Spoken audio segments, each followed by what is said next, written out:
सोनाक्षी की रसोई में आज की स्पेशल गेस्ट है मौसमी चैटर्जी जी। ये जी नहीं, मौसमी आंटी। ओके आंटी मौसमी, तो आज आप क्या बनाएंगी? मैं क्यों बनाऊं?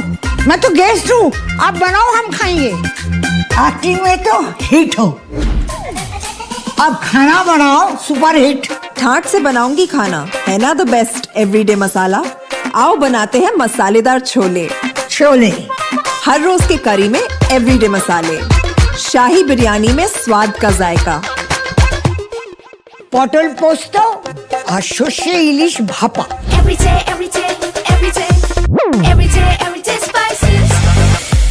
साफ मसाले, खुशबू और प्योर झाग, टेस्ट से भर दे हर जुबान पे स्वाद।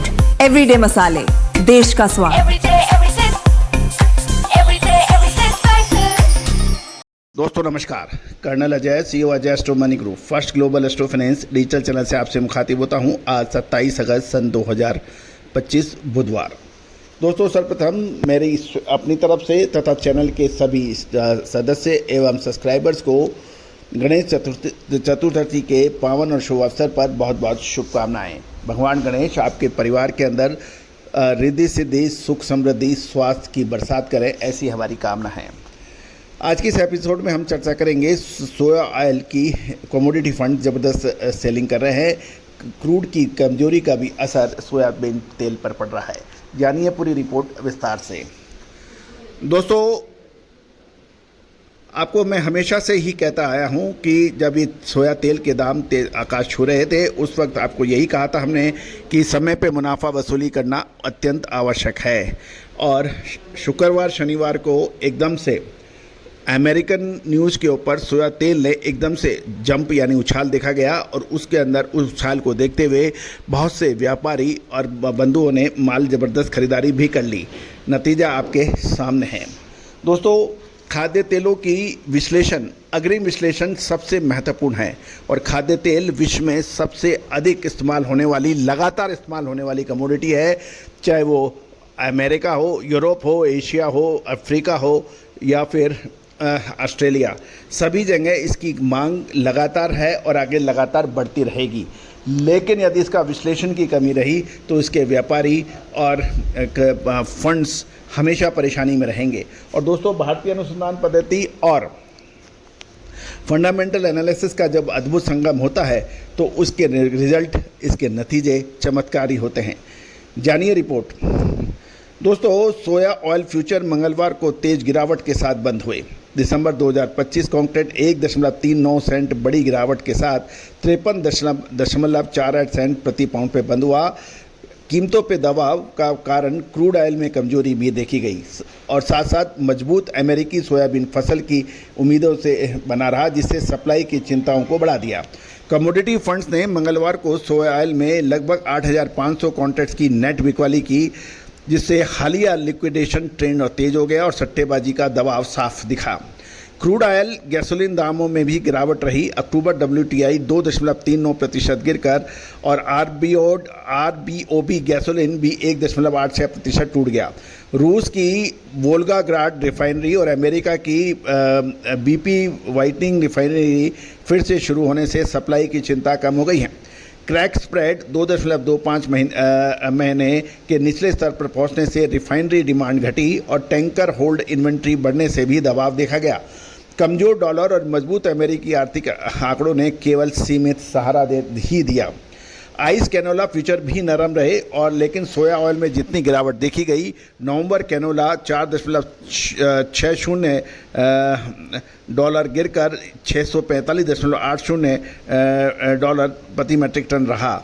जनवरी 4.60 गिरकर 666.90 मैट्रिक टन पर बंद हुआ। गौरतलब है कि यूरोनेक्स्ट रेपसीड भी कमजोरी के साथ देखा गया और नवंबर 2025 कॉन्ट्रैक्ट 6 यूरो गिरकर 471.25 मैट्रिक टन पर बंद हुआ। चाइनीज़ यानी डलियन कमोडिटी एक्सचेंज पर देखें तो जनवरी 2026 सोया ऑयल 20 युआन बढ़कर 8,492 युआन प्रति मैट्रिक टन, पामोलिन 70 युआन गिरकर 9,544 युआन प्रति मैट्रिक टन पर बंद हुआ, जिसमें चीन के वेज ऑयल बाजार में मिक्स ट्रेंड देखने को मिला। अब हम मलेशियन पाम ऑयल फ्यूचर की बात करें तो मलेशियन पाम ऑयल फ्यूचर भी लगातार दूसरे दिन फिसले। दामों पर डलियन पाम ऑयल की कमजोरी, प्रॉफिट टेकिंग और क्रूड ऑयल की गिरावट से दबाव देखा गया। Bursa Malaysia derivative exchange BMD पर नवंबर कॉन्ट्रैक्ट 22 रिंगट टूटकर 4470 रिंगट प्रति टन पर बंद होने के समाचार हैं। साउथ अमेरिकन FOB मार्केट भी शिकागो के साथ नीचे रहे। सीबॉट सोया तेल 52.76 सेंट प्रति पौंड पे बंद हुआ और 1.55 सेंट या 2.85 यानी प्रतिशत के साथ गिरावट देखी गई। अर्जेंटीना सितंबर फ्यूचर $10 गिरकर $1121 पर रहा, जबकि डिस्काउंट 220 से 290 तक सिमट गए। ब्राज़ील अक्टूबर $21 गिरकर $1147 से $1116 पर रहा, जहां सेलर डिस्काउंट 100% घट गए, लेकिन खरीदार अब भी 240 पर सावधान हैं। सनफ्लावर तेल में अर्जेंटीना अक्टूबर $10 गिरकर $1160 से $1130 के बीच में रहे। सेलिंग 1160 थी, बाइंग 1130 की क्या बायर था, जबकि आगे के महीनों में 1130 से 1100 के भाव के बताए जा रहे हैं, यानी सेलर 1130 चाहता है, बालर $1100 चाह रहा है। आउटलुक है अब सोया ऑयल पे दबाव, फंड सेलिंग, क्रूड ऑयल की कमजोरी और मजबूत अमेरिकन फसल इसके कमजोरी के कारण है, लेकिन चीनी वेज ऑयल की मजबूती और साउथ अमेरिकन FOB डिस्काउंट का सिमटना जो सीबॉट फ्यूचर को ट्रैक करते हुए फिजिकल मार्केट की मजबूती दिखा रहा है और डाउन साइड सीमित कर रहा है। दोस्तों, ये था एक अपडेट। अब आने वाले 1 हफ्ते 2 हफ्ते के अंदर खाद्य तेलों में ज़बरदस्त मूवमेंट बनने की संभावना है। क्या वो नीचे की होगी या ऊपर की, ये एक प्रश्न चिन्ह है। आज ही संपर्क करें। दोस्तों, जो लगातार हमें ट्रैक करते हैं उनको हम लोग बीच बीच के अंदर हम बिल्कुल स्पष्ट संकेत भी देते हैं, लेकिन हर बार हमेशा संकेत देना संभव नहीं है। दोस्तों, चैनल को लाइक कीजिए, सब्सक्राइब कीजिए और यदि पसंद आए तो अपने इष्ट मित्र को भी फॉरवर्ड कीजिए। All the very best, good luck, happy trading.